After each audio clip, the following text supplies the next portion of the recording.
Урматтуу мекендештер, мынакей бир аз убакыт 1 саатка жетелек Канат Хасановдун прямой эфирин көрдүк баарыбыз. Ушу ички иштер органдарынын тергөө башкармалыгынын имаратына кирип аткандыгы. Ошон үчүн бул маалыматты өзүнөн уккандан кийин ушул жака келип эмне маселе боюнча чакырылганын айткан жок. Ошон үчүн тактайлы, көрөлү, өз менен сүйлөшөлү, эмне маселе болуп атат, ошонун баарын түшүндүрмөлөрүн алалы деп күтүп отурабыз. Мынакей азыр саат 1 болуп калды. Канча убакытта чыгат билбейбиз, бирок күтүп ушу биздин Чоң Азаттын тегерегиндеги болуп аткан маселелер боюнча аябай көп имиштер болуп атат, ойлор айтылып атат. Ошонун баардыгы жыйынтыгында эмне менен бүтөт азыр айтыш кыйын.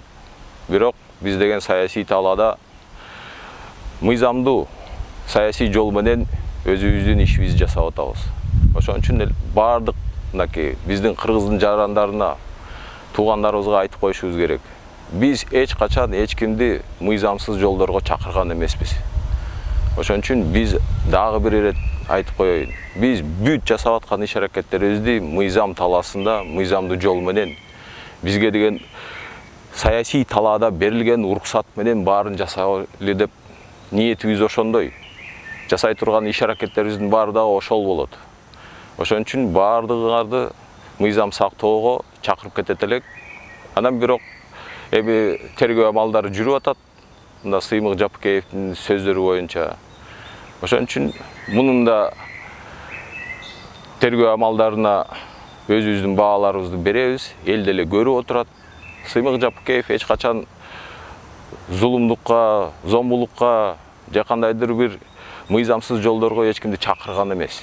Анын сөздөрүн баары туура эмес түшүнүп алып, ушундай дүрбөлөң болуп атат. Анткени анын айткан сөзү өзүнүн кухнясында эле айткан сөз болчу.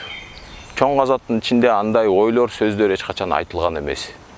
Бул анын өзүнүн эле ой пикири болчу. Ошон үчүн азыр ушунун баарын такташыбыз керек дагы. Анын сөзүндө деле чакырык болгон эмес. Анын сөзүндө болгону эле суроо коюлуп атат. Суроо эле коюлуп атат. Ушунун баары кайдан дегендей. Ошон үчүн азыр лингвистикалык экспертиза жасаган специалисттердин мыктылыгына баары байланган. Биздин Кыргызстанда экспертизаны жүргүзө турган лицензияланган специалисттер жок. Ошон үчүн азыр ушул Сыймыктын айткан сөздөрү боюнча, тергөө амалдары боюнча дагы комплексный лингвистикалык экспертизаны жүргүзгөнгө ошого деген мамлекеттик каттоодон өткөн лицензиясы бар бизде эч специалист жок. Анткени Сыймык кыргыз тилинде сүйлөп атат.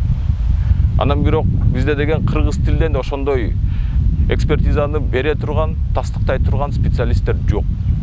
Ошон үчүн азыр ушунун баарын көрөбүз. Аягында кандай корутундук аякка жөнөтүшөт, анан ошол экспертизаны ким кылып берет.